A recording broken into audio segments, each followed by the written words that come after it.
So communication. What is communication? At worst, it's a buzzword, and unfortunately it is. But it's a means of convincing, of aligning. You know, at the end of every process, every strategy, every plan, every project, every transaction, at the end of all of these, ultimately, there are only people, right? What do we call PPT? You know what is PPT? You think it's PowerPoint? I call it people to people talking, right? So how are you convincing, how are you coming across? It's not enough to have an excellent project if you're not building the perception of the value of that project. How will people link to it? How will they be convinced by it, right? So what are you doing on a daily basis? You're trying to convince your bosses to sign up to a project, or to resources. You're talking to your colleagues to help you out with something.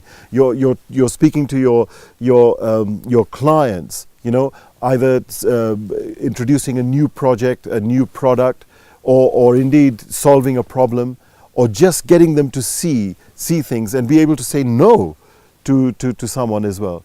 You're asking your team to work the weekend, for example. How do you do all of these different conversations, presentations, communications, whether it's verbal, whether it's in a public speaking arena, or frankly, whether it's through email, or even a text message.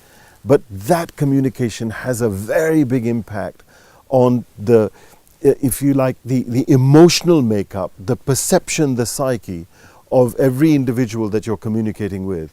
And as a result, they will or they won't interact with you, align with you, be convinced by you, and collaborate with you and cooperate with you. That is the aim. That is the goal that we're getting to. So, getting decisions to be made, getting people to accept. Look at the word, communication, right? What does that mean? Communication means something in common. Something on which we are all, or both of us, or many of us, are just aligned. And we are in sync. We see things in the same kind of way. We have a common destination, communication. And there is a way of doing this. Of course, there is a way of doing it in every organization. And there is one point at which no two people can actually disagree and have a conflict in any organization. If you make the starting point of your communication that one point, what is that one point? Hold on, we will discuss when we meet.